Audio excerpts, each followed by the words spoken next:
Appointment with death Agatha ख्रिस्ती भाग 2 प्रकरण 13। नादीन बॉयंटन हॉटेलच्या बाहेर आली तेव्हा जेफरसन कोप तिची वाटच पाहत होता। तो पुढे येऊन म्हणाला, आपण या वाटेने जाऊ।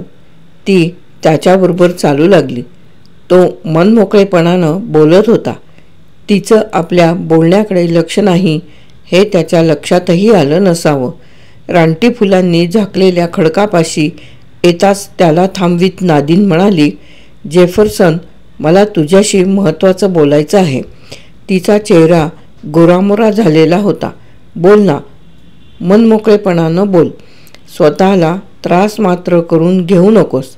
मला काय बोलायचं आहे ते तू जाणलं असावंस असं मला वाटतंय।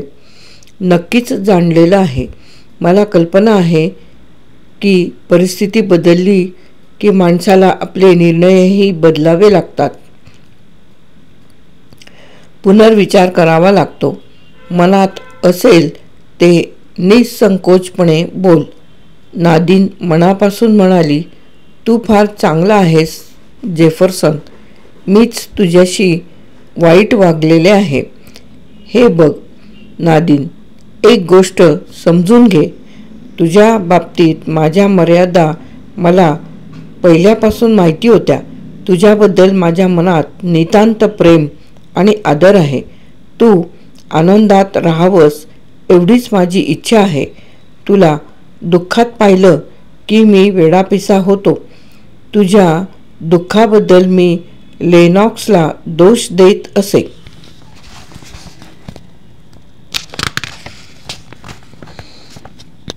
हेही मला सांगितलंच पाहिजे। पण आता माझ्या लक्षात आलेलं आहे की सर्व दोष लेनॉक्सचा होता असं म्हणता येणार नाही। तो पूर्णपणे आईच्या दबावाखाली होता। मृत माणसाबद्दल मी वाईट बोलणार नाही, पण तुझी सासू नको तितकी कठोर आणि आपमतलबी होती असं मात्र मला वाटतंय। खरं आहे तुझं। काल तू मला सांगितलंस की लेनॉक्सला सोडण्याचा निश्चय तू केलेला आहेस। तुझा निर्णय योग्यच होता। असं बंदिवान जीणं जगत राहणं हे चुकीचंच होतं। तुला पारखं झालेलं सुख तुला द्यावं इतकीच माझी इच्छा होती। तू मला होकार दिलास तेव्हा मला स्वर्ग 2 बोटच उरल्यासारखा आनंद झाला। पण आता सर्व परिस्थिती बदललेली आहे। तुमच्या सुखाच्या मार्गातला सासूचा अडथळा दूर झालेला आहे। तू आणि लेनॉक्स आता स्वतःचं जीवन जगायला स्वतंत्र झालेला आहात। नादीन शांतपणे म्हणाली, हो, लेनॉक्सला आता मी सोडू शकत नाही। मला माफ कर। माफ करण्यासारखं काहीच घडलेलं नाही। तू आणि मी आता पूर्वीप्रमाणेच चांगले मित्र म्हणून राहू शकतो। काल जे घडलं ते घडलंच नाही असं आपण समजून पुढे चालू। नादीननं कृतज्ञतेनं हळुवारपणे हात त्याच्या दंडावर ठेवीत म्हटलं, थँक्स। आता मला लेनॉक्सला भेटलं पाहिजे। जाते मी। नादीन वळून चालू लागली। जेफरसन कोप एकटाच पुढे चालत राहिला।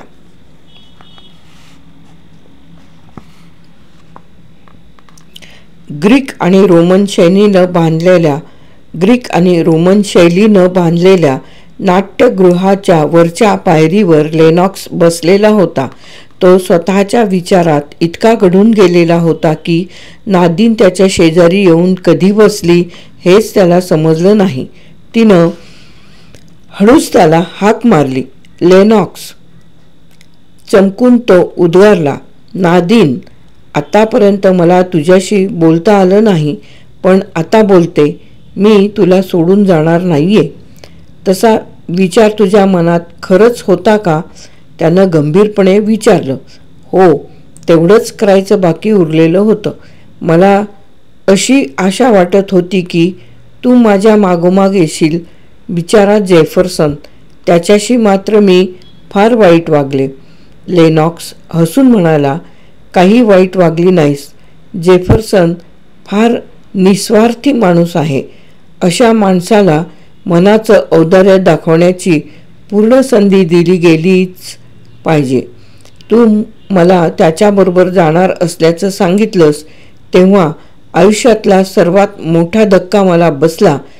कसा मी असा खुळेपणा करीत राहिलो.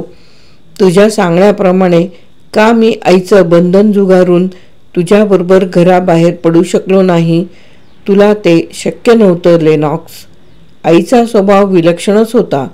तिनं कसल्या तरी मोहिनी मंत्रानं आम्हा सर्वांना भारून टाकलेलं होतं.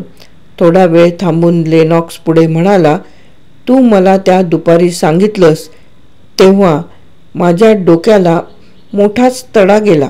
मी भ्रमिष्ठासारखा झालो आणि अचानक मला माझा तद्दन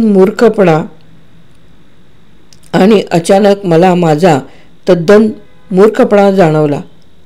त्या क्षणी मला असं जाणवलं की तुला गमवायचं नसेल तर मला एकच गोष्ट केली पाहिजे. मी तडक आईकडे गेलो आणि स्पष्ट शब्दात तिला सांगितलं की तिच्यात आणि तुझ्यात निवड करणं भाग पडलं तर मी तुझी निवड करीन. हो, अगदी हेच मी आईला सांगितलं. अपॉइंटमेंट विथ डेथ, अगाथा ख्रिस्ती भाग 2 प्रकरण 13 येथे समाप्त.